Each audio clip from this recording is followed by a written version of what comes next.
ನಮಸ್ತೆ. Welcome to JS competitive content. ಇವತ್ತಿನ ಪ್ರಚಲಿತ ಘಟನೆಗಳನ್ನು ನೋಡೋಣ. 3 ಹಂತದಲ್ಲಿ ನಾವು ಪ್ರಚಲಿತ ಘಟನೆ ಚರ್ಚೆ ಮಾಡ್ತೀವಿ. That is a state news, national news and also international news ಅಂತ ಹೇಳಿ 3 ಹಂತದಲ್ಲಿ ಚರ್ಚೆ ಮಾಡ್ತಾ ಹೋಗಿ. ಮೊದಲಿಗೆ ರಾಜ್ಯ ಸುದ್ದಿ ಏನಿದೆ ಅಥವಾ ಸ್ಟೇಟ್ ನ್ಯೂಸ್ ಅಲ್ಲಿ ಏನೆಲ್ಲ ಇದೆ ಅಂತ ಚರ್ಚೆ ಮಾಡೋಣ. ಇದು ಸ್ಟೇಟ್ ನ್ಯೂಸ್ಗೂ ಸಂಬಂಧಪಡುತ್ತೆ, ಈವನ್ ಆಲ್ಸೋ ಇದು ನ್ಯಾಷನಲ್ ನ್ಯೂಸ್ಗೂ ಕೂಡ ಸಂಬಂಧಪಡುತ್ತೆ. ನೋಡಿ, ಆದ್ರೆ ಬಿಕಾಸ್ ಸ್ಟೇಟ್ ನ್ಯೂಸ್ ಅಲ್ಲಿ ಯಾಕೆ ಹಾಕಿದ್ದೇನೆ ಅಂತಂದ್ರೆ ಇದು ನಮ್ಮ ರಾಜ್ಯದಲ್ಲಿ ನಡೆದಂಥದ್ದು. ನಮ್ಮ ರಾಜ್ಯದಲ್ಲಿ ನಡೆದ್ರಿಂದ ನಾವು ಸ್ಟೇಟ್ ನ್ಯೂಸ್ ಅಂತ ಕರಿಬಹುದು. ಇವನ್ ಆಲ್ಸೋ ಇದು ಸೆಂಟ್ರಲ್ ಗೌರ್ಮೆಂಟ್ ಗೆ ಸಂಬಂಧಪಟ್ಟಂಗೂ ಕೂಡ ಆಗಿದೆ. ನೋಡಿ, ಸ್ಟೇಟ್ ಪಬ್ಲಿಕ್ ಸರ್ವಿಸ್ ಕಮಿಷನ್ ಇವತ್ತು ಸುದ್ದಿಯಲ್ಲಿದೆ. The vice president will inaugurate the 25th national conference of the chairperson of the state public service commission at Bengaluru, Karnataka. ಮೊನ್ನೆಯಷ್ಟೇ ನಮ್ಮ ಉಪರಾಷ್ಟ್ರಪತಿಗಳು ಧರ್ಮಸ್ಥಳಕ್ಕೆ ಭೇಟಿ ನೀಡಿದ್ರು. ಅಲ್ಲಿ ಧರ್ಮಸ್ಥಳದಲ್ಲಿ ಸರತಿ ಒಂದು ಸಾಲಿನ ಉದ್ಘಾಟನೆ ಕೂಡ ಮಾಡಿದ್ರು ಅಲ್ವಾ, ಸರತಿ ಸಾಲಿನ ಉದ್ಘಾಟನೆ ಮಾಡಿದ್ರು. ಅದೇ ರೀತಿಯಲ್ಲಿ ಬೆಂಗಳೂರಲ್ಲೇ ಹೇಳಿದ ಕಾರಣ ಇಲ್ಲಿ ಇನ್ನೊಂದು ಫಂಕ್ಷನ್ ಅನ್ನ ಮಾಡ್ಕೊಂಡಿದ್ದಾರೆ. That is called state public service commission ಅಂತ ಹೇಳಿ 25ನೇ ರಾಷ್ಟ್ರೀಯ ಸಮ್ಮೇಳನವನ್ನು ಉದ್ಘಾಟಿಸಲಿದ್ದಾರೆ. ಜೊತೆಗೆ ಈ ಸಮ್ಮೇಳನದ ಉದ್ದೇಶ ಏನು? ಈ ಸಮ್ಮೇಳನದ ಉದ್ದೇಶ ಏನಪ್ಪಾ ಅಂತಂದ್ರೆ ದೇಶಾದ್ಯಂತ ಪ್ರಮುಖ ವ್ಯಕ್ತಿಗಳನ್ನ ಒಟ್ಟುಗೂಡಿಸ್ತಾರೆ.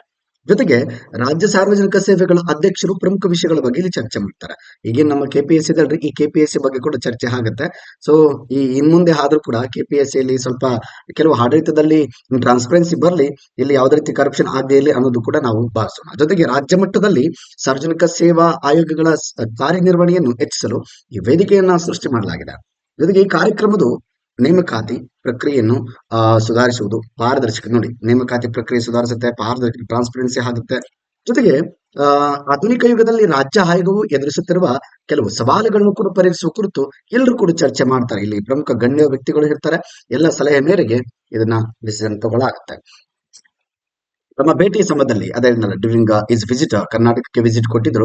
ಉಪರಾಷ್ಟ್ರಪತಿಗಳು ವಿವಿಧ ಗಣ್ಯರು ಮತ್ತು ಅಧಿಕಾರಿಗಳೊಂದಿಗೆ ಸಂವಾದ ನಡೆಸಲಿದ್ದು ಕೇಂದ್ರ ಸರ್ಕಾರ ಮತ್ತು ರಾಜ್ಯ ಆಯೋಗಗಳ ನಡುವಿನ ಸಂಬಂಧವನ್ನು ಮತ್ತಷ್ಟು ಮೊದಲು ಗಟ್ಟಿಗೊಳಿಸಲಾಗ್ತಾ ಇದೆ. ಇಲ್ಲಿ ಜಗದೀಪ್ ಧನ್ಕರ್ ನಮ್ಮ ಉಪರಾಷ್ಟ್ರಪತಿಗಳು ಅವರ ಸಮ್ಮೇಳನದ ಉಪಸ್ಥಿತಿಯು ಸಾರ್ವಜನಿಕ ಸೇವೆಗಳನ್ನು ಬಲಪಡಿಸುವ ಮತ್ತು ದೇಶಾದ್ಯಂತ ನೇಮಕಾತಿಗಳ ಪ್ರಕ್ರಿಯೆ ದಕ್ಷತೆ, ದೇಶಾದ್ಯಂತ ನಾಟ್ ಓನ್ಲಿ ಎಲ್ಲಾ ರಾಜ್ಯದ ಒಂದು ಕಮಿಷನ್ಗಳಿಗೆ ಅಂದ್ರೆ ರಾಜ್ಯ ಒಂದು ಲೋಕಸೇವಾ ಆಯೋಗಕ್ಕೆ ಸಂಬಂಧಪಟ್ಟಂಗೆ ಇಲ್ಲಿ ಅದರ ದಕ್ಷತೆ ಉತ್ತೇಜಿಸುವ ಒಂದು ಉದ್ದೇಶ ನಮ್ಮ ಉಪರಾಷ್ಟ್ರಪತಿಗಳದ್ದು ಇದೆ.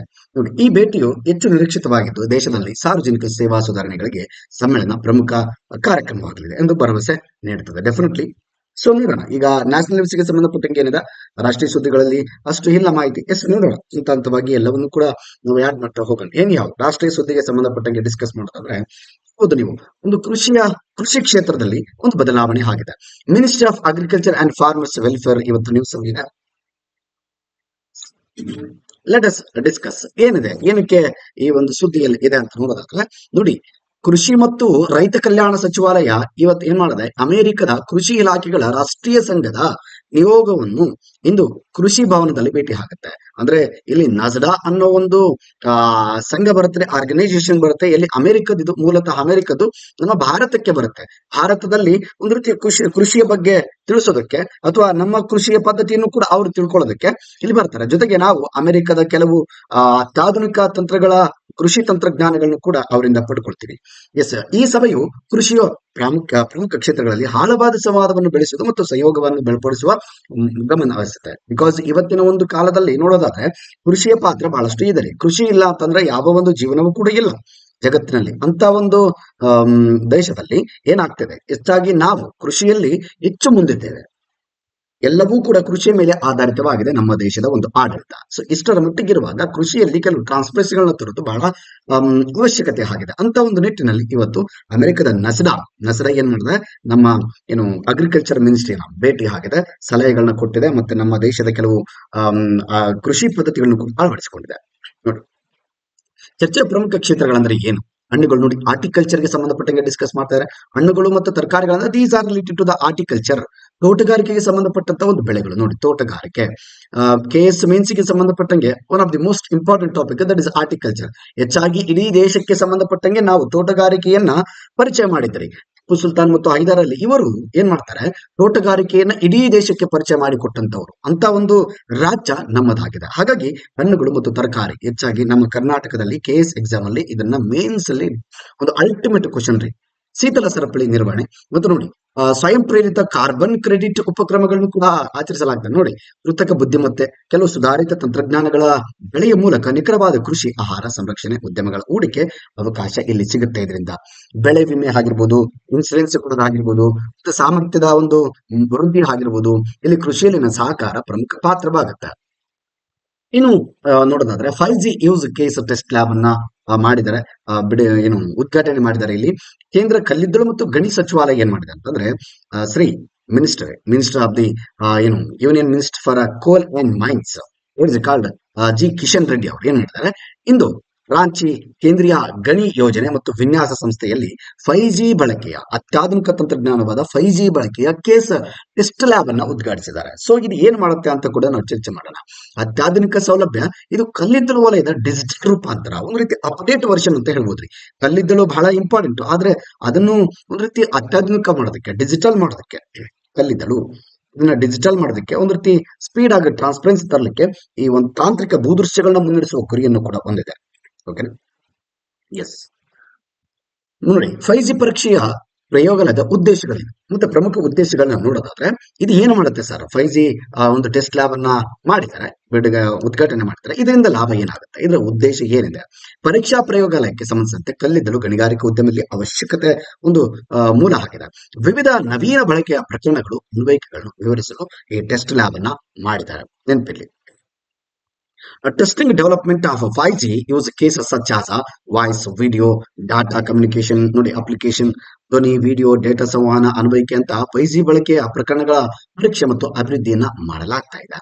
ಇಂಡಸ್ಟ್ರಿಯಲ್ ಮತ್ತೆ another thing is 5G network ನಲ್ಲಿ ವಾಹನ ನಿರ್ವಹಣೆ ಮತ್ತು ಇತರ ಅನ್ವಯಿಕೆಗಳಿಗಾಗಿ ಕೈಗಾರಿಕಾ ಇಂಟರ್ನೆಟ್ ಆಫ್ ಥಿಂಗ್ಸ್ ಸಂವೇದಕಗಳನ್ನು ಕೂಡ ಇಲ್ಲಿ ಡೆವಲಪ್ಮೆಂಟ್ ಮಾಡಲಾಗ್ತಾ ಇದೆ. ಇನ್ನು ಒಂದು ವಿಚಾರ ಏನಪ್ಪಾ ಅಂತಂದ್ರೆ ಬಾಂಡೆಡ್ ರಾಯಲ್ ಬಟರ್ಫ್ಲೈ ಸುದ್ದಿಯಲ್ಲಿದೆ. ಸೊ ಇದು ಎಲ್ಲಿದೆ ಸರ್? ಇದು ಇದರ ವಿಶೇಷತೆಯನ್ನು ನೋಡಿ, ಬಹಳ ಸುಂದರವಾಗಿ ಕಾಣ್ತಾ ಇದೆ. That is a butterfly right.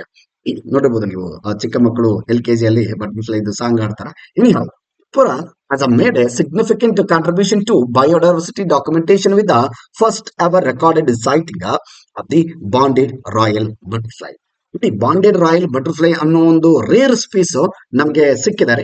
ಇದು ಎಲ್ಲಿ ಸಿಕ್ಕಿದೆ ನೋಡಿ, ಸಹಾಪಿಜಿಲಾ, ನೋಡಿ ಸಪಯಿಜಿಲಾ ವನ್ಯಜೀವ ಅಭಯಾರಣ್ಯದಲ್ಲಿ ಇದನ್ನ ಆವಿಷ್ಕರಿಸಲಾಗಿದೆ. ಮೊದಲಿಗೆ ಇಲ್ಲಿ ಡಿಸ್ಕವರ್ ಮಾಡಲಾಗಿದೆ. ಇಂಥದ್ದೊಂದು ಹೊಸ ಸ್ಪೀಸಿಸ್ ಪ್ರಭೇದ ಕಂಡು ಬಂದಿದೆ. ಇಲ್ಲಿ ಸೆಪಾ ಇಜಿಲಾ ವನ್ಯಜೀವಿ ಅಭಯಾರಣ್ಯ ಎಲ್ಲಿದೆ ಸರ್? ಇದು ನೋಡ್ತಾ ಹೋಗೋಣ. ಸೆಪಾ ಇಜಿಲಾ ಅನ್ನೋ ಒಂದು ಜಿಲ್ಲೆ ಇದೆ. ಆ ಜಿಲ್ಲೆ ಎಲ್ಲಿದೆ ಅದನ್ನು ಕೂಡ ಡಿಸ್ಕಸ್ ಮಾಡೋಣ. ಆ ಜಿಲ್ಲೆಗೆ ಅದರದ್ದೇ ಹೆಸರಿಟ್ಟಿದ್ದಾರೆ, ಅರಣ್ಯಕ್ಕೆ, ವನ್ಯಜೀವಿ ಅಭಯಾರಣ್ಯಕ್ಕೆ. ಇನ್ನೊಂದು ಹೇಳೋದಾದ್ರೆ, ಬಹಳ ಇಂಪಾರ್ಟೆಂಟ್ ಥಿಂಗ್, ಈ ಬಾಂಡೆಡ್ ರಾಯಲ್ ಚಿಟ್ಟೆಗೆ ಅಥವಾ ರಾಯಲ್ ಬಟರ್ಫ್ಲೈಗೆ ಏನ್ ಹೆಸರು ಕೊಟ್ಟಿದ್ದಾರೆ? ರಚನಾ ಜಲೀಂದರ್ ಇಂದ್ರ. ನೋಡಿ, ಒಳ್ಳೆ ಹೆಸರನ್ನ ಕೊಟ್ಟಿದ್ದಾರೆ. ಎನಿಹೌ, ನೋಡಿ ಇದನ್ನ ನೆನ್ಪಿಟ್ಕೊಳ್ಳಿ. ಎಕ್ಸಾಮ್ಸ್ ಅಲ್ಲಿ ಎನ್ವೈರನ್ಮೆಂಟ್ ಗೆ ಸಂಬಂಧಪಟ್ಟಂಗೆ ಬಹಳಷ್ಟು ಕ್ವಶನ್ಸ್ ಗಳು ಕೇಳ್ತಾರೆ. ಅವ್ರು ಯಾವ ರೀತಿ ಬೇಕಾದ್ರೂ ಕೇಳಬಹುದು. ಎಸ್, ನೋಡೋಣ. ನೋಡಿ, ವನ್ಯಜೀವಿ ಸಂರಕ್ಷಣಾ ಕಾಯ್ದೆ ಅಡಿಯಲ್ಲಿ ಇಲ್ಲಿ ಶೆಡ್ಯೂಲ್ 2 2ನೇ ಶೆಡ್ಯೂಲ್ ಅಲ್ಲಿ ಇದನ್ನ ಸೇರಿಸಲಾಗಿದೆ. ನಮ್ಮಲ್ಲಿ ಒಂದು ಕಾಯ್ದೆ ಇದೆ ವನ್ಯಜೀವಿ ಸಂರಕ್ಷಣೆ ಮಾಡಲಿಕ್ಕೆ, ಪ್ರಾಣಿಗಳನ್ನು ಸಂರಕ್ಷಣೆ ಮಾಡಲಿಕ್ಕೆ 1972ರಲ್ಲಿ ಪರಿಸರಕ್ಕೆ ಸಂಬಂಧಪಟ್ಟಂಗೆ ಒಂದು ಪ್ರೊಟೆಕ್ಷನ್ ಆಕ್ಟ್ ಕಾಯ್ದೆಯನ್ನ ತರ್ತಾರೆ. ಅದರಲ್ಲಿ ಸಾಕಷ್ಟು ಶೆಡ್ಯೂಲ್ಗಳು ಬರ್ತವೆ. ಈಗ ನಮ್ಮಲ್ಲಿ ಕೂಡ ಸಂವಿಧಾನದಲ್ಲಿ ಶೆಡ್ಯೂಲ್ಗಳಿದ್ದಾವೆ, ಅನುಸೂಚಿಗಳಿದ್ದಾವೆ. ಅದೇ ರೀತಿಯಲ್ಲಿ ಇಲ್ಲಿ ಕೂಡ ಕೆಲವು ಅನುಸೂಚಿಗಳಿದ್ದಾವೆ. ಒಂದು ಕಾಯ್ದೆ ಅಂದ್ಮೇಲೆ ಅನುಸೂಚಿಗಳು ಇದ್ದಾವೆ. ಇದರಲ್ಲಿ 2ನೇ ಅನುಸೂಚಿಯಲ್ಲಿ ಸೇರಿಸಿದ್ದಾರೆ. ಇದನ್ನ ನೋಡಿ, ಸಂರಕ್ಷಿಸಲಾಗಿದೆ. ಈ ಸಂಶೋಧನೆಯು ತ್ರಿಪುರಾ, ನೋಡಿ ಒಡಿಶಾ, ಪಶ್ಚಿಮ ಬಂಗಾಳ, ಬಾಂಗ್ಲಾದೇಶ, ಅಸ್ಸಾಂ, ಮೇಘಾಲಯ, ಜಾರ್ಖಂಡ್ಗಳಲ್ಲಿ ಈ ಹಿಂದೆ ದಾಖಲಾಗಿರುವ ರಚನಾ ಜಲೀಂದರ್ ಇಂದ್ರದ ತಿಳಿದಿರುವ ಒಂದು ವಿತರಣಾ ಶ್ರೇಣಿಗೆ ಸೇರಿಸುತ್ತದೆ. ಮೊದಲೆಲ್ಲ ಸಿಕ್ಕಿತ್ತು, ಬಟ್ ಇವಾಗ ಏನಾಗಿದೆ, ಕನ್ಫರ್ಮ್ ಆಗಿ ನಮ್ಗೆ ಕಂಡು ಬಂದಿದೆ. ಇದನ್ನು ಯಾರು ಕಂಡು ಹಿಡಿದ್ರು ಅಥವಾ ಯಾರು ಅಧ್ಯಯನ ಮಾಡಿದ್ರು, ಯಾವ ಸಂಸ್ಥೆ ಅಂತ ನೋಡಿ, ಮ್ಯೂನಿಸಾನ್ ಎಂಟಮಾಲಜಿ ಅಂಡ್ ಜುವಾಲಜಿ ಅನ್ನೋ ಒಂದು ಸಂಸ್ಥೆ ಇದರ ಕುರಿತಾಗಿ ಅಧ್ಯಯನ ಮಾಡಿದೆ. ತನ್ನ ಒಂದು ವರದಿಯಲ್ಲಿ ವೆಬ್ಸೈಟ್ ಅಲ್ಲಿ ತಿಳಿಸಿದೆ. ಎಲ್ಲಿದೆ sir? Sepahijala wildlife sanctuary ಇರೋದು ನಮ್ಮ ತ್ರಿಪುರಾದ ಅತ್ಯುತ್ತಮ ವನ್ಯಜೀವಿ ಅಭಯಾರಣ್ಯಗಳಲ್ಲಿ ಒಂದಾಗಿದೆ. ನೋಡಿ, ದಿಸ್ ಇಸ್ ಅ ಸೆಫಾ ಇಜಿಲಾ ವನ್ಯಜೀವಿ ಅಭಯಾರಣ್ಯ. ಎಕ್ಸಾಂಪಲ್ ಕೇಳ್ಬೋದು ಯಾವ ರಾಜ್ಯದಲ್ಲಿ ಇದೆ ಅಲ್ವಾ? ಆ ರಚನಾ ಜಲೀಂದರ್ ಅನ್ನೋ ಒಂದು ಹೆಸರು ಇದು ಯಾವುದಕ್ಕೆ ಸಂಬಂಧಪಟ್ಟಿದೆ, ಯಾವ ತರ ಬೇಕಾದ್ರೂ ಕೇಳ್ತಾರೆ. ಸುಮಾರು 18.53 ಚದರ ಕಿಲೋಮೀಟರ್ ಇರ್ತಕ್ಕಂಥದ್ದು, 7 ಚದರ ಮೈಲ್ ಅಂತ ಹೇಳ್ಬೋದ್ರಿ ವಿಸ್ತೀರ್ಣ ಹೊಂದಿದ್ದು. ವಿಶಾಲ್ಗಢ್ ನಗರದ ಕೇಂದ್ರದಿಂದ ಸುಮಾರು, ವಿಶಾಲ್ ನಗರ ಅನ್ನೋದು ಅಲ್ಲಿ ತ್ರಿಪುರದ ಒಂದು ಪ್ರಮುಖ ನಗರಗಳಲ್ಲಿ ಒಂದು, ಬೆಂಗಳೂರಿನಂತ ಒಂದು ನಗರ ಆಗಿದೆ. 25 ಕಿಲೋಮೀಟರ್ 16 ಮೈಲಿ ದೂರದಲ್ಲಿದೆ. ಇದು ಕೃತಕ ಸರೋವರ ಕೂಡ ಇದೆ. ಇಲ್ಲಿ ನ್ಯಾಚುರಲ್ ಸಸ್ಯೋದ್ಯಾನ ಕೂಡ ಇದೆ. ನ್ಯಾಚುರಲ್ ಆಗಿ ಸಸ್ಯೋದ್ಯಾನ, ಬೊಟನಿಕಲ್ ಗಾರ್ಡನ್ ನ್ಯಾಚುರಲ್ ಆಗಿ ಆಗಿದೆ ಅಂತ ನೋಡಿ. ಇವನ್ ಆಲ್ಸೋ ಮ್ಯಾಜಿಕಲ್ ಗಾರ್ಡನ್ ಅಂತ ಕೂಡ ಕರಿತಾರೆ ಇದನ್ನ. ಮೋಡದ ಚಿರತೆ ಹಾವಣ, ಕ್ಲೌಡೆಡ್ ಲಿಯೋಪಾರ್ಡ್ ಎನ್ಕ್ಲೋಸರ್ ಸಿಗೋದು ಇಲ್ಲೇ, ಈ ಒಂದು ಪಾರ್ಕ್ ಇದಕ್ಕೆ ಹೆಸರುವಾಸಾಗಿದೆ. ಒಂದ್ ರೀತಿ ಕ್ಲೌಡೆಡ್ ಲಿಯೋಪಾರ್ಡ್ ಇಲ್ಲಿದಾವಂತೆ.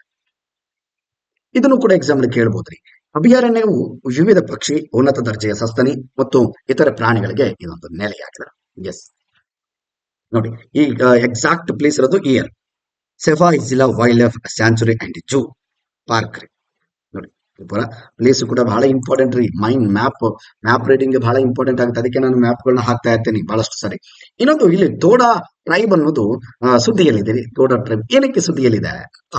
ಇತ್ತೀಚೆಗೆ ತಮಿಳುನಾಡಿನ ನೀಲಗಿರಿ ಬೆಟ್ಟಗಳಲ್ಲಿ ವಾಸಿಸುವ ತಮಿಳುನಾಡಿನ ನೀಲಗಿರಿ ಬೆಟ್ಟಗಳಲ್ಲಿ ವಾಸಿಸುವ ತೋಡಾ ಬುಡಕಟ್ಟು ಜನಾಂಗದವರು ಒಂದು ಹೊಸ ವರ್ಷ, ಅದು ತಮ್ಮ ಹೊಸ ವರ್ಷ ಅಂತಾರೆ. ನಾವು ಹೊಸ ವರ್ಷವನ್ನ ಯುಗಾದಿಗೆ ಆಚರಣೆ ಮಾಡ್ತೀವಿ ಹಿಂದೂ ಸಂಪ್ರದಾಯದ ಪ್ರಕಾರ.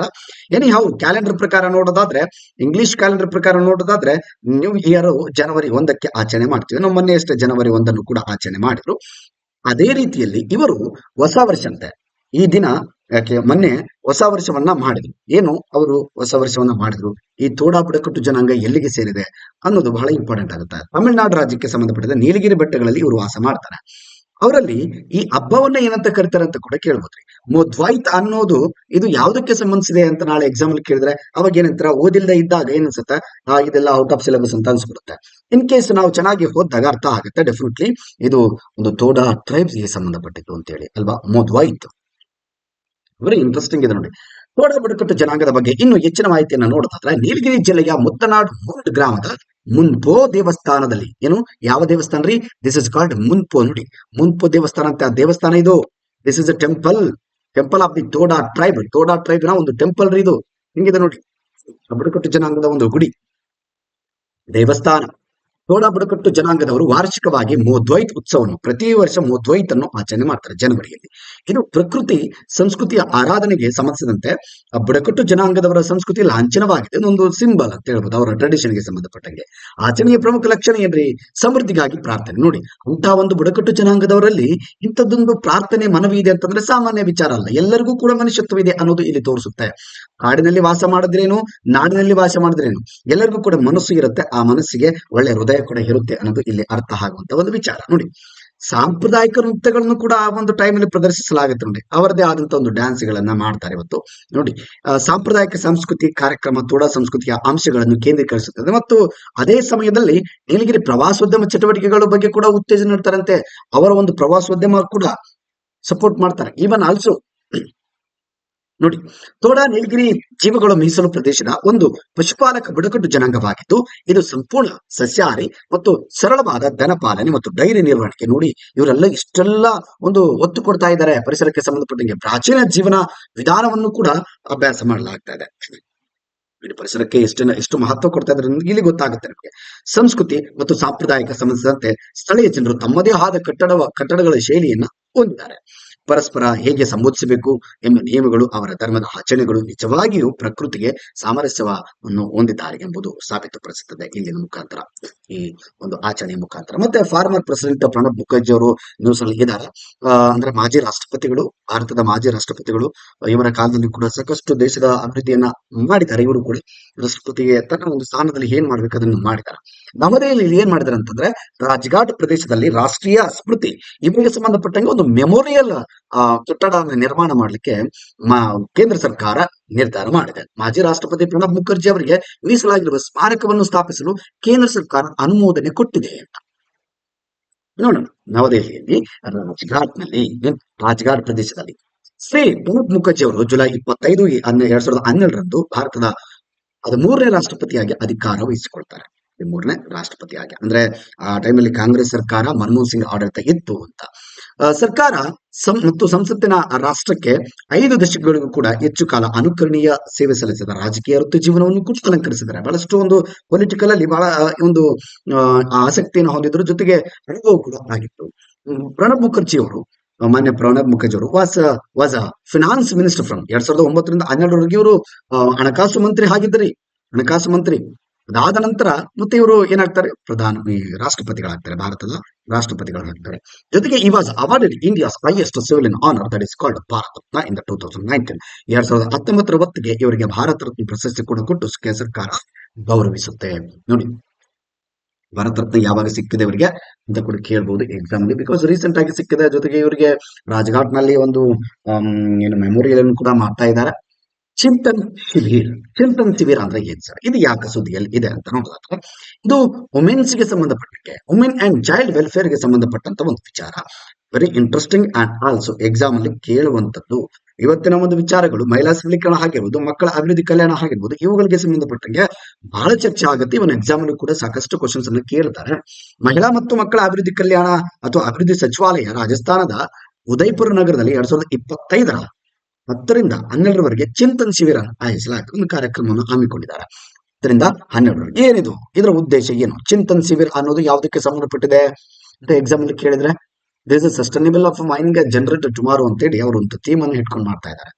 ಒಟ್ಟಾರೆ ಅಭಿವೃದ್ಧಿ ರಾಷ್ಟ್ರಾದ್ಯಂತ ಮಹಿಳೆಯರು ಮತ್ತು ಮಕ್ಕಳ ಕಲ್ಯಾಣಗಳನ್ನು ಸವಾಲುಗಳನ್ನು ಎದುರಿಸುತ್ತಿರುವ ವಿವಿಧ ಸಮಸ್ಯೆಗಳನ್ನು ಚರ್ಚಿಸಲು, ಹೊರತರಲು, ಸವಾಲುಗಳನ್ನು ಜಯಿಸಲು ಸಾಧ್ಯವಿರುವ ಅತ್ಯುತ್ತಮ ಪರಿಹಾರಗಳಾಗಿವೆ. ಇಂದಿನ ಒಂದು ಕಾಲದಲ್ಲಿ ಆಲ್ಮೋಸ್ಟ್ ನಿಮಗೆ ಗೊತ್ತಿರಬಹುದು, ಮಹಿಳಾ ಸಬಲೀಕರಣಕ್ಕೆ ಸಂಬಂಧಪಟ್ಟಂಗೆ ಸಾಕಷ್ಟು ಚರ್ಚೆ ಆಗುತ್ತೆ. ಈ ಒಂದು ಕಾರಣಕ್ಕೆ ಇಲ್ಲಿನ ಒಂದು ಕಾರ್ಯಕ್ರಮವನ್ನು ಹಮ್ಮಿಕೊಂಡಿದ್ದಾರೆ ಇವರು. ದೆನ್ ಇದರ ಅಡಿಯಲ್ಲಿ ಏನ್ ಮಾಡಲಾಗುತ್ತೆ? ಮಿಷನ್ ವಾತ್ಸಲ್ಯ, ಮಿಷನ್ ಶಕ್ತಿ, ಮಿಷನ್ ಸಕ್ಷಮ್, ಅಂಗನವಾಡಿ ಮತ್ತು ಪೋಷಣ್ 2.0 ಸೇರಿದಂತೆ ಸಚಿವಾಲಯದ ಪ್ರಮುಖ ಉಪಕ್ರಮಗಳ ಮೇಲೆ ಕೇಂದ್ರೀಕರಿಸುವ ಒಂದು ಉದ್ದೇಶವನ್ನು ಹೊಂದಿದೆ. ಈ ಸೆಷನ್ಗಳ ಸರಣಿ ಮಾಡ್ತಾ ಇದ್ದಾರೆ. 10ರಿಂದ 12 ಸುಮಾರು 3 ದಿನಗಳ ಕಾಲ ಈ ಕಾರ್ಯಕ್ರಮ ನಡೆಯುತ್ತೆ. ಇದರ ಉದ್ದೇಶ ಏನಪ್ಪಾ ಅಂತಂದ್ರೆ, ಮುಖ್ಯವಾಗಿ ಈ ಸೆಷನ್ಗಳು ನಿರ್ಣಾಯಕ ಸಮಸ್ಯೆಗಳನ್ನ ಮಹಿಳೆಯರಿಗೆ ಸಂಬಂಧಪಟ್ಟಂಗೆ ಮತ್ತು ಮಕ್ಕಳ ಕಲ್ಯಾಣ ಅಭಿವೃದ್ಧಿಗೆ ಸಂಬಂಧಪಟ್ಟಂಗೆ ಏನೆಲ್ಲ ಮಾಡಬೇಕು ಅವುಗಳಿಗೆ ಪರಿಹಾರವನ್ನು ಕೊಡುವಂತ ಕೆಲಸ ಮಾಡ್ತಾರೆ. ಜೊತೆಗೆ ಭಾರತದಲ್ಲಿ ಮಹಿಳಾ ಮತ್ತು ಮಕ್ಕಳ ಕಲ್ಯಾಣ ಅಭಿವೃದ್ಧಿ ಬಲಪಡಿಸುವ ಮಾರ್ಗವನ್ನು ಕೂಡ ರೂಪಿಸುವಲ್ಲಿ ಇದು ಗುರಿ ಹೊಂದಿದೆ. ಇವರು ಆ ಒಂದು ಗೋಲ್ ಅನ್ನು ಹಾಕೊಂಡಿದ್ದಾರೆ. ಅಲ್ಲಿ ಪ್ರಮುಖ ವಿಷಯಗಳು ಮಿಷನ್ ಸಕ್ಷಮ್ ಅಂಗನವಾಡಿ 2.0 ಅನ್ನು ಒಳಗೊಂಡಿರ್ತದೆ. ಡೆಫಿನೆಟ್ ಆಗಿ ನೆನಪಿಲ್ಲಿ ಈ ಒಂದು ಕಾರ್ಯಕ್ರಮ ಯಾವುದನ್ನ ಒಳಗೊಂಡಿತ್ತು, ಯಾವ ವಿಷಯವನ್ನು ಒಳಗೊಂಡಿತ್ತು ಅಂತ ಕೂಡ ಕೇಳಬಹುದು. ಅಂಗನವಾಡಿ ಕೇಂದ್ರಗಳು ಪೌಷ್ಟಿಕತೆ, ಶಿಕ್ಷಣ, ಆರೋಗ್ಯ, ಜಾಗೃತಿ ಸೇವೆಗಳ ಕೇಂದ್ರವಾಗಿ ಅಭಿವೃದ್ಧಿ ಪಡಿಸಲು ಅವುಗಳನ್ನು ಬಲಪಡಿಸುವುದು. ಜೊತೆಗೆ ನೋಡಿ, ಮಿಷನ್ ವಾತ್ಸಲ್ಯ ಏನ್ ಮಾಡಲಾಗುತ್ತೆ? ಮಿಷನ್ ವಾತ್ಸಲ್ಯದ ಅಡಿಯಲ್ಲಿ ಏನಾಗುತ್ತೆ ಸರ್?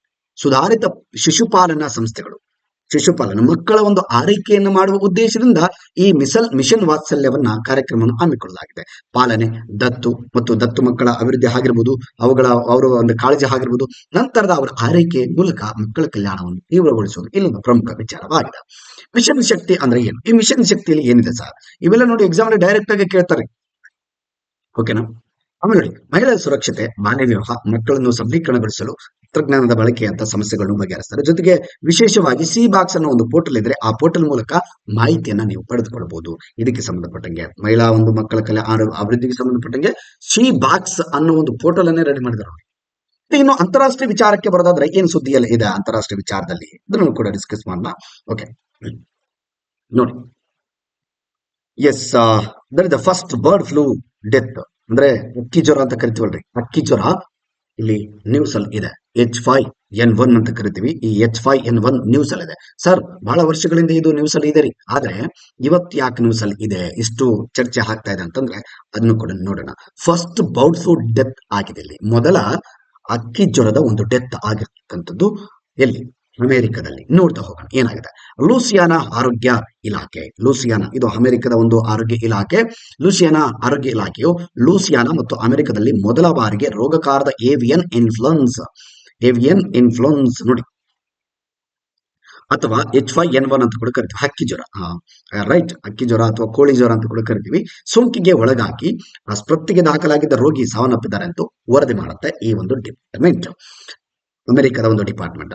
ರೋಗಿಯು 65 ವರ್ಷಕ್ಕಿಂತ ಮೇಲ್ಪಟ್ಟವರಾಗಿದ್ದರು, ಅವರಿಗೆ ವೈದ್ಯಕೀಯ ಪರಿಸ್ಥಿತಿಗಳು ಇದ್ದವು ಎಂದು ಕೂಡ ಹೇಳ್ತಾರೆ. ಎನಿಹೌ ಮೆಡಿಕಲ್ ಕೆಲವು ಪ್ರಾಬ್ಲಮ್ಗಳು ಕೂಡ ಇದ್ವು ಅಂತ ಹೇಳ್ತಾರೆ. ಆದ್ರೆ ಈ ಅಕ್ಕಿ ಜ್ವರ H5N1 ಅನ್ನೋದು ಬಹಳ ಇಂಪಾರ್ಟೆಂಟ್. ಮೊದಲ ಡೆತ್ ಎಲ್ಲಿ ಆಗಿತ್ತು, ಯಾವ ದೇಶದಲ್ಲಿ ಆಯಿತು ಅಂತ ಎಕ್ಸಾಮ್ ಅಲ್ಲಿ ನಾಳೆ ಬಂದ್ರೆ you have to answer that is US United State. ವಾಣಿಜ್ಯೇತರ ಇತ್ತಲಿನ ಹಿಂಡು ಮತ್ತು ನೋಡಿ ಕಾಡು ಪಕ್ಷಿಗಳ ಸಂಯೋಜನೆ ಒಡ್ಡಿಕೊಂಡ ನಂತರ ಈ ರೋಗಿಯು H5N1 ಸೋಂಕಿಗೆ ಒಳಗಾಗ್ತಾರೆ. ಅಂದ್ರೆ ಕೆಲವು ಕೋಳಿ ಅಥವಾ ಅಕ್ಕಿಗಳ ಮಧ್ಯೆ ಇರತಕ್ಕಂತ ಮನುಷ್ಯರಿಗೆ ಆಲ್ಮೋಸ್ಟ್ ಈ ಒಂದು ಸೋಂಕು ತಗುಲುವ ಸಾಧ್ಯತೆ ಇರುತ್ತೆ ಅಂತ ಒಂದು ಆರೋಗ್ಯಕರವಾಗಿ ಅವುಗಳನ್ನು ಕೂಡ ನೋಡ್ಕೋಬೇಕು. ಮನುಷ್ಯರಂತೆ ಹಕ್ಕಿಗಳಿಗೂ ಕೂಡ ರೋಗ ಬರದಂತೆ ಯಾವ ಸಾಂಕ್ರಾಮಿಕ ರೋಗಗಳು, ಅವುಗಳಿಗೂ ಕೂಡ ಸಾಂಕ್ರಾಮಿಕ ರೋಗಗಳು ತಟ್ಟಿದ್ರೆ ಅವುಗಳಿಂದ ನಮಗೆ ಬರೋದಲ್ವಾ. ಸೊ ಅವುಗಳ ರಕ್ಷಣೆ ಮಾಡಿದ್ರೆ ಮುಗಿತ್ತು, ನಮ್ಮ ರಕ್ಷಣೆ ಕೂಡ ಆಗುತ್ತೆ ಅದರಲ್ಲಿ ಅಂತ ನಾವೇನ್ ಮಾಡ್ತೀವಿ, ಬರೀ ನಮ್ಮ ರಕ್ಷಣೆಯನ್ನ ಮಾಡ್ಕೋತೀವಿ. ಹಾಗಾಗಿ ಇಂಥ ಒಂದು ಕೆಲವು ಪ್ರಾಣಿ ಪಕ್ಷಿಗಳ ರಕ್ಷಣೆಯನ್ನ ನೋಡ್ಬೇಕು. ನೋಡುದಿಲ್ಲ. ಈ ನಿಟ್ಟಿನಲ್ಲಿ ಏನಾಗುತ್ತೆ, ಪ್ರಕೃತಿಯ ವಿರುದ್ಧ ನಾವು ಹೋದಾಗ ಪ್ರಕೃತಿಯೇ ನಮಗೆ ಏನಾದ್ರೂ ಒಂದು ಗಿಫ್ಟ್ ಕೊಡುತ್ತದೆ. ಆ ನಿಟ್ಟಿನಲ್ಲಿ ಈ ನಿಟ್ಟಿನಲ್ಲಿ ಗಿಫ್ಟ್ ಕೊಡುತ್ತೆ ಅಂತ ಹೇಳ್ಬೋದು. ಎನಿಹೌ, ಏವಿಯನ್ ಇನ್ಫ್ಲುಯೆನ್ಸಾ, ಅಕ್ಕಿ ಜ್ವರ ಅಥವಾ ಪಕ್ಷಿ ಜ್ವರ ಸಾಮಾನ್ಯವಾಗಿ ಪಕ್ಷಿಗಳಿಗೆ ಸೋಂಕು ತರುವ ಹಲವಾರು ರೀತಿಯ ಇನ್ಫ್ಲುಯೆನ್ಸಾ ಸೂಚಿಸುವ ವಿಶಾಲವಾದ ಪದವಾಗಿದೆ. ಯುನೈಟೆಡ್ ಸ್ಟೇಟ್ ನಲ್ಲಿ ಸುದ್ದಿ ಮಾಡುತ್ತಿರುವ ಪಕ್ಷಿ ಜ್ವರ H5N1 ಎಂಬ ವೈರಸ್ ಇದಾಗಿದೆ. ಅವನು ಅಮೆರಿಕದಲ್ಲಿ ಸುದ್ದಿ ಮಾಡಿದೆ. ನೋಡಿ, ಪಕ್ಷಿಗಳಿಂದ ಹರಡುವ ಕೆಲವು ಜ್ವರ ವೈರಸ್ಗಳು ಸಾಮ್ಯವಾದ ಸೋಂಕುಗಳನ್ನು ಮಾತ್ರ ಉಂಟು ಮಾಡುತ್ತವೆ. ಇವೆ ರೋಗಕಾರಕ ವೈರಸ್ಗಳಿಗಾಗಿ ವರ್ಗೀಕರಿಸಲ್ಪಟ್ಟಿದೆ. ಇದನ್ನು ಮೊದಲು 1996ರಲ್ಲಿ ದಕ್ಷಿಣ ಚೀನಾದ ಹೆಬ್ಬಾತುಗಳಲ್ಲಿ ಗುರುತಿಸಲಾಗುತ್ತೆ. ನೋಡಿ, ದಕ್ಷಿಣ ಚೀನಾದ ಹೆಬ್ಬಾತುಗಳಲ್ಲಿ ಗುರುತಿಸಲಾಗುತ್ತೆ. ಐಡೆಂಟಿಫೈ ಗಿಜೈನ್ ಸೌತರ್ನ್ ಚೀನಾ, ಗಿಜೈನ್ ಪ್ಲೇಸ್ ಅದು. ವರ್ಷಗಳಲ್ಲಿ ಇದು ಪ್ರಪಂಚದಾದ್ಯಂತ ಮೊದಲು ಚೀನಾದಲ್ಲೇ ವೈರಸ್ಗಳು ಬಹಳಷ್ಟು ಬರೋದ್ರಿ, ಚೀನಾದಲ್ಲೇ. ಯಾಕಂದ್ರೆ ಅವರು ವಿಚಿತ್ರ ಇದ್ದಾರೆ ಮನುಷ್ಯರು, ಎಲ್ಲಾ ರೀತಿಯ ಪ್ರಾಣಿಗಳ ಒಂದು ಸ್ವಾಹವನ್ನ ಮಾಡ್ತಾರೆ. ಆ ಒಂದು ಕಾರಣಕ್ಕೆ ಇಲ್ಲಿ ಮೇ ಬಿ ಅದು ಆಗ್ಬೋದ್ರಿ. ಸಾಕಷ್ಟು ವೈರಸ್ಗಳು ಇಲ್ಲೇ ಹುಟ್ಕೊಳ್ತವೆ. ಸಾಕಣೆ ಮಾಡಿದ ಇನ್ನು ಇಲ್ಲ ಅಂತಂದ್ರೆ ಆಫ್ರಿಕಾದಲ್ಲಿ ಹುಟ್ಕೊಳ್ತವೆ. ಆಫ್ರಿಕಾ ಬಿಟ್ರೆ ಚೀನಾ, ಎರಡರಲ್ಲಿ ವೈರಸ್ಗಳು ಫಸ್ಟ್ ಪತ್ತೆ ಆಗೋದು. ಆಮೇಲೆ ಎಲ್ಲ ದೇಶವನ್ನ ಹಾಳು ಮಾಡ್ತವೆ. ಸಾಕಣೆ ಮಾಡಿದ ಪಕ್ಷಿಗಳಲ್ಲಿ ವಿರಳವಾಗಿ ಏಕಾಏಕಿ ಹರಡಲು ಇದು ಕಾರಣವಾಗಿದೆ ಅಂತ ಹೇಳ್ಬೋದು. ಎಸ್. ಮತ್ತೆ ಇನ್ನೊಂದು ಅಂತಾರಾಷ್ಟ್ರೀಯ ಮಟ್ಟದ ಒಂದು ಸುದ್ದಿ ಏನಪ್ಪಾ ಅಂತಂದ್ರೆ, ಅಗ್ನೆಸ್ ಕೆಲತಿ ಎನ್ನುವರು ಇಲ್ಲಿ ಸುದ್ದಿಯಲ್ಲಿದ್ದಾರೆ. ಯಾರು ಇವರು? ಇವರು ಒಬ್ರು ಜಿಮ್ನಾಸ್ಟಿಕ್. ನೋಡ್ರಿ ಇವ್ರು ಯಾರು ಏನು ಅಂತಂದ್ರ, Agnes Keleti world's oldest Olympic gold medalist dies at 103 years. Japan ಅಲ್ಲಿ ಮೊನ್ನೆ ಒಬ್ರು ಕೂಡ ತೀರ್ಕೊಂಡ್ರು, ಅತಿ ಹಿರಿಯ ಮಹಿಳೆ. ಅದನ್ನು ಕೂಡ ಟಾಯಿಕ್ ಅಂತ ಡಿಸ್ಕಸ್ ಮಾಡಿದ್ವಿ. ಸೊ ಅವ್ರ ಬಗ್ಗೆ ಕೂಡ ನಾವು ಡಿಸ್ಕಸ್ ಮಾಡಿದ್ವಿ. ನೆನಪಿರಲಿ, ಇಬ್ಬರು ಕೂಡ 100ರ ಗಡಿ ದಾಟಿದಂತವರೇ. ಇವರು ಎಲ್ಲಿಗೆ ಸಂಬಂಧಪಟ್ಟವರು ಅದನ್ನು ಕೂಡ ಡಿಸ್ಕಸ್ ಮಾಡೋಣ. ಅವರು ಜಪಾನ್ಗೆ ಸಂಬಂಧಪಟ್ಟಿದ್ರು. ಒಲಿಂಪಿಕ್ ಚಿನ್ನದ ಪದಕ ವಿಜೇತೆ ಮತ್ತು ಹತ್ಯಾಕಾಂಡದಿಂದ ಬದುಕುಳಿದ, ಹತ್ಯಾಕಾಂಡದಲ್ಲಿ ಅಲ್ಲಿ ಹತ್ಯಾಕಾಂಡ ಆಗುತ್ತೆ ಅವ್ರ ದೇಶದಲ್ಲಿ, ಅಲ್ಲಿ ಕೂಡ ಬದುಕುಳಿದಂತವರು ಅಗ್ನೆಸ್ ಕೆಲೆಟಿ 103ನೇ ವಯಸ್ಸಿನಲ್ಲಿ ನಿಮ್ಮ ಪ್ರಾಣವನ್ನು ತ್ಯಾಗ ಮಾಡಿದ್ದಾರೆ. ನೋಡಿ, she is from Hungarian gymnast. ನೋಡಿ, ಈ ತರ ಒಂದು ನೋಡಿರ್ಬೋದು, ಜಿಮ್ನಾಸ್ಟಿ ಮಾಡ್ತಾರೆ ನೋಡಿ. ಹೈಟ್ ಪ್ಲೇಸ್ ಇಂದ ಬಂದು ಜಂಪ್ ಮಾಡ್ತಾರೆ. ಸೊ ಇದನ್ನ ಜಿಮ್ನಾಸ್ಟಿ ಅಂತ ಕರಿತೀವಿ. ನೀವು ನೋಡಿರ್ಬೋದು ಇದೆಲ್ಲ ನ್ಯೂಸ್ ಅಲ್ಲಿ, ಸ್ಪೋರ್ಟ್ಸ್ ಎಲ್ಲ ನೋಡಿರ್ಬೋದು, ಸ್ಪೋರ್ಟ್ಸ್ ನ್ಯೂಸ್ ಗಳಲ್ಲಿ. Made debut in the Olympics during 1952 Helsinki games when she won a gold medal. ನೋಡಿ, ಹಂಗೇರಿಯ ಜಿಮ್ನಾಸ್ಟ್ 1952ರಲ್ಲಿ ಹೆಲ್ಸಿಂಕಿ ಕ್ರೀಡಾಕೂಟ ಅಂತ ನಡೆಯುತ್ತೆ, ಒಲಿಂಪಿಕ್ಸ್ ನಲ್ಲಿ ಪಾದಾರ್ಪಣೆ ಮಾಡ್ತಾರೆ. ಅವರು ಒಂದು ಚಿನ್ನದ ಪದಕವನ್ನು ಕೂಡ ಗೆಲ್ತಾರೆ. 2 ಕಂಚಿನ ಪದಕಗಳು, 1 ಬೆಳ್ಳಿ ಪದಕ. ನೋಡಿ, ಈ ವಯಸ್ಸಿನಲ್ಲೂ ಕೂಡ ಇವರು ಜಿಮ್ನಾಸ್ಟಿ ಮಾಡೋದಕ್ಕೆ ಮಕ್ಕಳಿಗೆ ಹೇಳ್ಕೊಡ್ತಾ ಇದ್ದಾರೆ. ಇಷ್ಟು ಆಕ್ಟಿವ್ ಆಗಿದ್ದಾರೆ ಅನ್ನೋದು ಇದು ಸೂಚಿಸುತ್ತೆ. 103 ವಯಸ್ಸಿನವರೆಗೂ ಬದುಕ್ತಾರೆ ಅಂತಂದ್ರೆ ಅವ್ರ ಆರೋಗ್ಯ ಇಷ್ಟು ಗಟ್ಟಿ ಇರ್ತಾರೆ.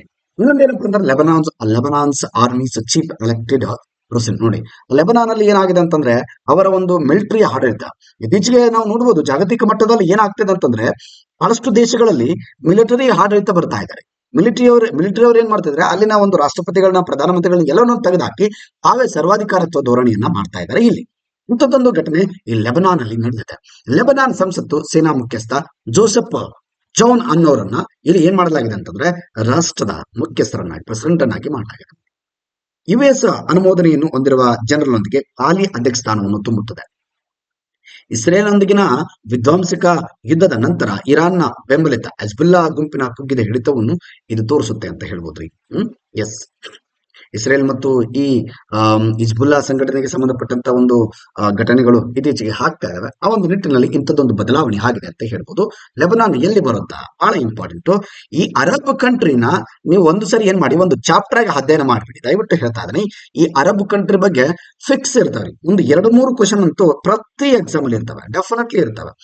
2 to 3 questions are fixed question ಇಲ್ಲಿ. ಈ ಒಂದು ಅರಬ್ ಈ ಪಾರ್ಟಿಗೆ ಸಂಬಂಧಪಟ್ಟಂಗೆ ನೋಡಿ, ಇಲ್ಲಿ ಲೆಬನಾನ್ ಇದೆ, ಇಸ್ರೇಲ್ ಇದೆ. ಮೊನ್ನೆ ಇಸ್ರೇಲು, ಇರಾನು, ರಷ್ಯಾ ಎಲ್ಲವನ್ನೂ ಕೂಡ ಕೇಳ್ಬಿಟ್ಟಿದ್ದ ಅಲ್ವಾ. ಜೊತೆಗೆ ಇಲ್ಲಿ ಕೆಲವು ರೆಡ್ ಸಿ ಆಗಿರ್ಬೋದು, ಪರ್ಷಿಯನ್ ಸಿ, ಗಲ್ಫ್ ಆಗಿರ್ಬೋದು. ನೋಡಿ, ಗಲ್ಫ್ ಆಫ್ ಒಮನ್ ಬರುತ್ತೆ, ಇಲ್ಲಿ ಮೆಡಿಟೇರಿಯನ್ ಸಿ ಬರುತ್ತೆ ಈ ಭಾಗದಲ್ಲಿ. ಈ ಮೆಡಿಟೇರಿಯನ್ ಸಿ ಇದೆಲ್ಲ ಇಲ್ಲಿ ನೋಡಿ, ಮೆಡಿಟೇರಿಯನ್ ಸಿ. ಸೊ ಈ ಒಂದು ಕಾರಣಕ್ಕೆ ಎಲ್ಲವನ್ನೂ ಕೂಡ ನೋಡ್ಕೋಬೇಕಾಗುತ್ತೆ. ಗ್ರೀಸ್ ಇದೆ, ಬಲ್ಗೇರಿಯಾ ಇದೆ, ಅಕ್ಕಪಕ್ಕದ ರಾಷ್ಟ್ರಗಳ ಬಗ್ಗೆ ಕೂಡ ಒಂದು ರೀತಿ ಒಂದು ಸಬ್ಜೆಕ್ಟ್ ಆಗಿ ಅಧ್ಯಯನ ಮಾಡಿಬಿಡ್ತಾ ಇದನ್ನ. ಎಲ್ಲೆಲ್ಲಿ ಸಿಗುತ್ತೆ ಇನ್ಫಾರ್ಮೇಶನ್ ಪ್ರತಿಯೊಂದನ್ನು ಕಲೆಕ್ಟ್ ಮಾಡಿ ಅಧ್ಯಯನ ಮಾಡ್ಲಿಕ್ಕೆ ಟ್ರೈ ಮಾಡಿ. ಬಿಕಾಸ್ ಅಲ್ಟಿಮೇಟ್ ಕ್ವಶನ್ಸ್ ಗಳು ಬರ್ತವೆ. ಕರೆಂಟ್ ಅಫೇರ್ಸ್ ಅಲ್ಲಿ ನೀವು ಅಂತಾರಾಷ್ಟ್ರೀಯ ಮಟ್ಟದಲ್ಲಿ ಯಾವ ಪ್ಲೇಸ್ಗಳನ್ನ ಓದ್ತಿರಲು ಗೊತ್ತಿಲ್ರಿ, ಈ ಅರಬ್ ಕಂಟ್ರಿಯನ್ನ ನೀವು ಕಂಠಪಾಠ ಮಾಡ್ಕೊಂಡು ಹೋಗ್ಬಿಡಿ, ಅಷ್ಟು ಮಟ್ಟಿಗೆ ಫಿಕ್ಸ್ ಇರ್ತವೆ. ಮೀನ್ಸ್ ಕಂಠಪಾಠ ಮಾಡಿ ಅಂತಂದ್ರೆ ಪರ್ಫೆಕ್ಟ್ ಆಗಿ ಅಂತ. ಕಾನ್ಸೆಪ್ಟ್ ಅನ್ನು ಅರ್ಥ ಮಾಡ್ಕೊಂಡೇ ಹೋದಿ. ಕಂಠಪಾಠ ಮಾಡೋದು ಅಷ್ಟು ಅದು ಸುಲಭದ ಮಾತಲ್ಲ. ಇವನ್ ಆಲ್ಸೋ ಅಷ್ಟು ಒಳಿತಲ್ಲ. ಎಸ್, ನೋಡಿ ಇನ್ನೊಂದು ಕೆಸ್ಲೆರಿ ಸಿಂಡ್ರೋಮ್. ಏನು ಸರ್ ನೋಡಿದ್ರೆ ಹೆಂಗಿದೆ ನೋಡಿ ಕೆಸ್ಲೆರಿ ಸಿಂಡ್ರೋಮ್. ಇದೇನ್ರಿ ಚುಕ್ಕಿ ಚುಕ್ಕಿ ಇದೆ, ಒಳಗಡೆ ಒಂದು ಕಲರ್ ಇದೆ ಅಂತಾರೆ. ದಿಸ್ ಇಸ್ ಅರ್ತ್ ರೀ, ದಿಸ್ ಇಸ್ ಅವರ್ ಅರ್ತ್. ಇದು ನಮ್ಮ ಭೂಮಿ. ಸ್ಯಾಟಲೈಟ್ ಮುಖಾಂತರ ನಮ್ಮ ಭೂಮಿಯನ್ನ ಹೊರಗಡೆಯಿಂದ ನೋಡಿದಾಗ ಹೆಂಗ್ ಕಾಣುತ್ತೆ ಅಂದ್ರೆ ಈ ರೀತಿ ಕಾಣುತ್ತೆ ರೀ. ಸರ್ ಹಾಗಾದ್ರೆ ಇದೆಲ್ಲ ಏನ್ ಸರ್? ದಿಸ್ ಇಸ್ ನಾವು ಕೆಸ್ಲರ್ ಸಿಂಡ್ರೋಮ್ ಅಂತ ಕರಿತೀವಿ. ಅಚ್ಚ ಕನ್ನಡದಲ್ಲಿ ನಾನು ಹೇಳೋದಾದ್ರೆ ಇದೊಂದು ಕಸ ರೀ, ಕಸದ ಚೂರು. ಎಲ್ಲವೂ ಕಸದ ಚೂರು. ಸರ್ ಕಸ ಎಲ್ಲಿ ಹೋಯ್ತು, ಅಲ್ಲಿಗೆ ಹೆಂಗೋಯ್ತು ಕಸ ಅಂತ ನೀವು ಕೇಳ್ಬೋದ್ರಿ. ಓಕೆನಾ? ನಾನು ಹಾಡು ಭಾಷೆಯಲ್ಲಿ ಹೇಳೋದಾದ್ರೆ ಇದೊಂದು ಕಸ. ನೋಡಿ ಎಷ್ಟು ಕಸ ಇದೆ ನಮ್ಮ ಭೂಮಿಯ ಸುತ್ತ. ಇನ್ ಕೇಸ್ ಇದು ಕಸ ಸಾಮಾನ್ಯ ಅಲ್ಲ, ಗುಂಪಾಗಿ ಬಂದು ನಮ್ಮ ಭೂಮಿ ಮೇಲೆ ಅಟ್ಯಾಕ್ ಮಾಡಿತಂದ್ರೆ ಮುಗಿತು, ಮನುಷ್ಯನ ಸರ್ವನಾಶ ಆಗುವ ಸಾಧ್ಯತೆ ಇರುತ್ತಾರೆ. ಇನ್ನು ಹೇಳೋದಾದ್ರೆ ನಾವು ಉಪಗ್ರಹಗಳನ್ನ ಕಳಿಸ್ತೀವಿ, ರಾಕೆಟ್ಗಳನ್ನ ಕಳಿಸ್ತೀವಿ, ಅದಕ್ಕೆ ಡಿಸ್ಟರ್ಬೆನ್ಸ್ ಆಗ್ತಕ್ಕಂಥದ್ದು ಇದು ಕಂಪ್ಲೀಟ್ ಆಗಿ ಡಿಸ್ಟರ್ಬ್ ಮಾಡುತ್ತಾರೆ, ಅಡ್ಡಿ ಆಗುತ್ತೆ, ಅವುಗಳನ್ನು ನಾಶಪಡಿಸುವ ಒಂದು ಸಾಧ್ಯತೆ ಇರುತ್ತೆ. ಹೆಂಗೋಯ್ತು ಸರ್ ಇದೆಲ್ಲ ಕಸ? ಕಳಿಸಿನೇ ಹೋಗಿದೆ. ಈ ತರ ಉಪಗ್ರಹಗಳನ್ನ ಕಳಿಸಿನೇ ಇಷ್ಟು ಕಸವನ್ನ ಮಾಡಿದ್ವಿ ನಾವು. ಕೆಸ್ಲೆರ್ ಸಿಂಡ್ರೋಮ್ ಅಂತ ಯಾಕಂತಾರೆ ಸರ್ ಇದನ್ನ? ಕೆಸ್ಲೆರ್ ಅನ್ನೋ ಒಬ್ಬ ವಿಜ್ಞಾನಿ ಇದರ ಬಗ್ಗೆ ಅಧ್ಯಯನ ಮಾಡ್ತಾನೆ, ಸಿದ್ಧಾಂತವನ್ನ ಹೇಳ್ತಾರೆ. ಸೊ ಅವ್ರ ಬಗ್ಗೆ ಕೂಡ ನೋಡೋಣ. ಅದಕ್ಕಾಗಿ ಕೆಸ್ಲೆರ್ ಸಿಂಡ್ರೋಮ್ ಅಂತ ಕರಿತೀವಿ. ಕೆಸ್ಲೆರ್ ಕಸ. ಕೆಸ್ಲೆರ್ ಸಿಂಡ್ರೋಮ್ ಎಂಬುದು ಬಾಹ್ಯಾಕಾಶ ಶಿಲಾಖಂಡ ರಾಶಿಗಳು ಓಕೆನಾ, ಘರ್ಷಣೆಗಳು ಸರಪಳಿ ಕ್ರಿಯೆಯನ್ನು ಸೃಷ್ಟಿಸುವ ಒಂದು ಸನ್ನಿವೇಶವಾಗಿದ್ದು, ಇದು ಕಾಲಾನಂತರದಲ್ಲಿ ಬಾಹ್ಯಾಕಾಶ ಶಿಲಾಖಂಡ ರಾಶಿಗಳ ಪ್ರಮಾಣವನ್ನು ಹೆಚ್ಚಿಸುತ್ತದೆ ಅಂತ. ನೋಡಿ, ವೆರಿ ಇಂಪಾರ್ಟೆಂಟ್. ನೋಡಿ ಗೋಟ್ ಕೆಸ್ಲರ್ ಸಿಂಡ್ರೋಮ್ ಬಗ್ಗೆ ನೋಡಿದ್ರೆ ಇಲ್ಲ ನೋಡಿ ಹೆಂಗಿದೆ. ಇದೆ ಈ ತರ ಇದೆಲ್ಲ. ಈ ಚುಕ್ಕಿದವಲ್ರಿ, ಈ ಚುಕ್ಕಿ ಈ ತರ ಕಾಣ್ತಾವೆ ನೋಡಿ. ಇಷ್ಟು ದೊಡ್ಡವಿದಾವೆ, ಜೂಮ್ ಮಾಡಿ ನೋಡಿದಾಗ ಇಷ್ಟು ದೊಡ್ಡವಿದಾವೆ. ಇವೆಲ್ಲ ನಮ್ಮ ಉಪಗ್ರಹಗಳಿಂದ ನಾವು ರಾಕೆಟ್ಗಳನ್ನ ಕಳಿಸ್ತೀವಲ್ರಿ, ಆ ಕೆಲವು ಬಿಡಿ ಭಾಗಗಳು ಉಳ್ಕೊಂಡಿರ್ತವೆ. ಎಲ್ಲಿ ಉಳ್ಕೋತವೆ ಅವು? ನಾವು ಒಳಗಿರ್ತಕ್ಕಂಥ ಕೆಲವು ಆರ್ಬಿಟರ್ಗಳನ್ನ ಕಳಿಸಿರ್ತೀವಿ. ಸೊ ಅವು ಇಳಿದ ಮೇಲೆ, ಬಾಹ್ಯಾಕಾಶದಲ್ಲಿ ಇಳಿದ ಮೇಲೆ ಉಳಿದ ರಾಕೆಟ್ ಬಿಡಿ ಭಾಗಗಳು ಎಲ್ಲಿ ಉಳ್ಕೊಂಡಿರ್ತವೆ? ಬಾಹ್ಯಾಕಾಶದಲ್ಲೇ ಉಳ್ಕೊಳ್ತವೆ. ಬಿಕಾಸ್ ಗುರುತ್ವಾಕರ್ಷಣೆ ಬಲ ಇಲ್ಲ. ಗುರುತ್ವಾಕರ್ಷಣೆ ಬಲ ದಾಟಿಕೊಂಡು ಹೋಗಿರ್ತವೆ, ಭೂಮಿಯ ಗುರುತ್ವಾಕರ್ಷಣೆ ಬಲವನ್ನ ದಾಟಿಕೊಂಡು ಹೋಗಿರ್ತವೆ. ಆ ಕಾರಣಕ್ಕೆ ಭೂಮಿ ಮೇಲೆ ಬೀಳುದಿಲ್ಲ. ಇನ್ ಕೇಸ್ ಭೂಮಿ ಮೇಲೆ ಬಿದ್ದುಬಿಟ್ಟು ಅಂದ್ರೆ ಗುರುತ್ವಾಕರ್ಷಣೆ ಬಲ ಹೆಚ್ಚಾಗಿ ಒಂದೊಂದಾಗಿ ಬಿದ್ದುಬಿಟ್ರೆ ಭೂಮಿ ನಾಶ ಆಗತ್ತೆ ರೀ. ಓಕೆನಾ? ಅಷ್ಟು ಈಸಿ ಅಲ್ಲ, ಬಟ್ ನಾನು ಹೇಳಿದೆ. ಎನಿಹೌ, ಅಷ್ಟೊಂದು ಪರಿಸರ ನಾಶ ನಾವು ಭೂಮಿ ಮೇಲೆ ಅಷ್ಟೇ ಅಲ್ಲ, ಬದಲಿಗೆ ಬಾಹ್ಯಾಕಾಶವನ್ನು ಕೂಡ ಹಾಳು ಮಾಡಿಬಿಟ್ಟಿದ್ದಾನೆ ಮನುಷ್ಯ ತನ್ನ ಸ್ವಾರ್ಥಕ್ಕಾಗಿ. ತನ್ನ ಅಧ್ಯಯನ ಮಾಡಿದ್ರೆ ತಂತ್ರಜ್ಞಾನ ಹೆಚ್ಚಾಗುತ್ತೆ, ಅದರಲ್ಲಿ ಎರಡು ಮಾತಿಲ್ಲ. ಆದ್ರೆ ಇಲ್ಲಿ ಮನುಷ್ಯ ಕುಲನೇ ನಾಶ ಆದ ಮೇಲೆ ಯಾವ ತಂತ್ರಜ್ಞಾನ ತಗೊಂಡು ಏನ್ ಮಾಡ್ಬೇಕು, ಇದನ್ನು ಕೂಡ ಮನುಷ್ಯ ಗಮನಿಸಬೇಕಾಗುತ್ತೆ. ಎಷ್ಟು ಅಗತ್ಯನೋ ಅಷ್ಟನ್ನು ಮಾತ್ರ ಅಧ್ಯಯನ ಮಾಡಿದ್ರೆ ಒಳಿತು ಅನ್ನೋದು ಇದು ಒಂದು ಸಂದೇಶವಾಗಿದೆ. Kessler syndrome is proposed by NASA scientist that is called Donald Kessler. ಮತ್ತೆ ಡೊನಾಲ್ಡ್ ಟ್ರಂಪ್ ಅಲ್ರಿ, ಡೊನಾಲ್ಡ್ ಕೆಸ್ಲರ್. ಇನ್ನು 1978 ನಾಸಾದ ವಿಜ್ಞಾನಿ ಇವರು. ಕೆಸ್ಲರ್ ಸಿಂಡ್ರೋಮ್ 1978ರಲ್ಲಿ ಇದರ ಬಗ್ಗೆ ಅಧ್ಯಯನ ಮಾಡಿ ಹೇಳ್ತಾರೆ, ಈ ತರದೊಂದು ಕಸ ಇದೆ, ನೀವು ಅದನ್ನ ಸ್ವಲ್ಪ ಸರಿಪಡಿಸಿ ಅಂತ ಆಲ್ಮೋಸ್ಟ್ ಜಗತ್ತಿನಾದ್ಯಂತ ಹೇಳ್ತಾರ. ಕೆಸ್ಲರ್ syndrome refers to a cascading chain reaction of collisions between orbiting objects such as a satellite and debris. Debris ಅಂದ್ರೆ ಕಸ ಇದೆ, ಕಸದ ತೊಟ್ಟಿ ಅಂತ ಡೆಬ್ರಿಸ್ ಅಂದ್ರೆ.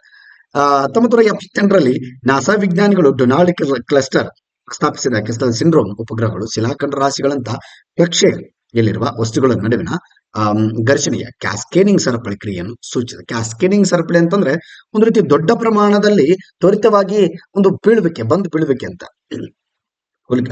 ಹೋಲಿಕೆಗಳು ಧೂಮಕೇತುಗಳು ಬೀಳ್ತಾ ಇರ್ತಾರೆ ನೋಡಿ ಭೂಮಿ ಮೇಲೆ, ಅವಾಗ ಬರ್ತಾ ಇರ್ತಂತ ಸೈಂಟಿಸ್ಟ್ಗಳು ಹೇಳ್ತಾ ಇರ್ತಾರ ಅಲ್ವಾ, ಭೂಗೋಳ ಶಾಸ್ತ್ರಜ್ಞರು. ಅದೇ ನಿಟ್ಟಿನಲ್ಲಿ ಇದು ಕೂಡ ಮುಂದೊಂದು ದಿನ ಬಂದು ಬಿದ್ರೆ ಏನ್ ಮಾಡ್ಬೇಕ್ರಿ? ಇದ್ರ ವಿಚಾರ ಯಾರು ಕೂಡ ಮಾಡಿಲ್ಲ. ಮನುಷ್ಯ ತನ್ನ ಸ್ವಾರ್ಥಕ್ಕಾಗಿನೇ ಇಲ್ಲಿ ಎಲ್ಲವನ್ನೂ ಕೂಡ ಬಳಸ್ಕೊಳ್ತಾರ ಅನ್ನೋದು ಸ್ಪಷ್ಟವಾಗಿ ಕಾಣುತ್ತೆ. ತಂತ್ರಜ್ಞಾನ ಇರಲಿ, ಆದರೆ ಆ ತಂತ್ರಜ್ಞಾನ ಮನುಷ್ಯ ನೋಡಿ ಎಷ್ಟು ಕಸ, ಇದೆಲ್ಲ ಕಸ ರೀ. ಮನುಷ್ಯನಿಗೆ ಎಷ್ಟು ಅವಶ್ಯಕತೆ ಅಷ್ಟು ಮಾಡಬೇಕಾಗುತ್ತೆ. ಶಿಲಾಖಂಡ ರಾಶಿಗಳ ಯುರೋಪಿಯನ್ ಬಾಹ್ಯಾಕಾಶ ESA ಅನ್ನೋ ಒಂದು ಯುರೋಪಿಯನ್ ಬಾಹ್ಯಾಕಾಶ ಸಂಸ್ಥೆ ಏನ್ ಹೇಳುತ್ತೆ ಅಂತಂದ್ರೆ, ಬಾಹ್ಯಾಕಾಶದಲ್ಲಿ ಭೂಮಿಯ ಕಕ್ಷೆಯಲ್ಲಿ ಸುಮಾರು 47,000ಕ್ಕೂ ಹೆಚ್ಚು ಒಂದು ಪತ್ತೆಯಾದ ಶಿಲಾಖಂಡ ಚೂರುಗಳು ಇದಾವೆ. 47,000ಕ್ಕೂ ಹೆಚ್ಚು ಶಿಲಾಖಂಡ ಚೂರುಗಳು ಇಂಥವು ಇಷ್ಟಿದಾವಂತೆ. ಮತ್ತೆ ತುಣುಕುಗಳು ಲಕ್ಷಾಂತರ ಸಣ್ಣ ಪತ್ತೆ ಹಚ್ಚಲಾದ ತುಣುಕುಗಳನ್ನು ಕೂಡ ವರದಿ ಮಾಡಿದೆ ESA, that is called European space agency ಅನ್ನೋ ಒಂದು ಸಂಸ್ಥೆ. ಇದು ಕೂಡ ಒಂದು ಸ್ಪೇಸ್ ಸಂಸ್ಥೆ. These fragments travel at high speed. ಈ ತುಣುಕುಗಳು ಹೆಚ್ಚಿನ ಯೋಗದಲ್ಲಿ ಬರ್ತಾ ಇರ್ತಾವ್ರಿ. ನಮ್ಮ ಒಂದು ಕೆಲವು ಸ್ಪೇಸ್ ಅಲ್ಲಿ ರಾಕೆಟ್ಗಳನ್ನು ಕಳಿಸ್ತೀವಲ್ಲ, ಆ ರಾಕೆಟ್ಗಳನ್ನು ನಾಶ ಮಾಡುವ ಸಾಧ್ಯತೆ ಕೂಡ ಇವುಗಳಿಗೆ ಇರುತ್ತೆ. ದೊಡ್ಡ ಮಟ್ಟದ ಒಂದು ಬಿಡಿ ಭಾಗಗಳಿವೆಲ್ಲ ನೋಡಿ. ಆಮೇಲೆ ಉಪಗ್ರಹಗಳು ಬಾಹ್ಯಾಕಾಶಗಳಿಗೆ ನೌಕೆಗಳಾಗಿ ಗಮನಾರ್ಹ ಹಾನಿಯುಂಟು ಮಾಡುವ ಸಾಧ್ಯತೆ ಇದೆ ನಮ್ಮ ನೌಕೆಗಳಿಗೆ. ಮತ್ತೆ ಅಲ್ಲಿ ಸ್ಪೇಸ್ ಲ್ಯಾಬ್ ಇರುತ್ತದೆ, ಆ ಸ್ಪೇಸ್ ಲ್ಯಾಬ್ಗೂ ಕೂಡ ನಾಶ ಮಾಡುವ ಸಾಧ್ಯತೆ ಇರುತ್ತೆ. ಓಕೆನಾ. ಈ ಕೆಸ್ಲರ್ ಸಿಂಡ್ರೋಮ್ ಯಾವುದಕ್ಕೆ ಸಂಬಂಧಪಟ್ಟಿದೆ ಅಂತ ಕೂಡ ಎಕ್ಸಾಮ್ ಅಲ್ಲಿ ಕೇಳಬಹುದು. ಇಂಥದ್ದೊಂದು ವಿಚಾರವನ್ನ ಇವತ್ತು ನಾವು ಚರ್ಚೆ ಮಾಡಿದ್ದೇವೆ. Anyhow, thank you. ಇವತ್ತಿನ ಕರೆಂಟ್ ಅಫೇರ್ಸ್ ಹೀಗಿದೆ. ನಾವು ನಾಳೆ ಕ್ಲಾಸಲ್ಲಿ ಮತ್ತೆ ಇನ್ನು ಹೆಚ್ಚಿನ ಕರೆಂಟ್ ಅಫೇರ್ಸ್ ನೋಡ್ತಾ ಹೋಗಿ. Thank you.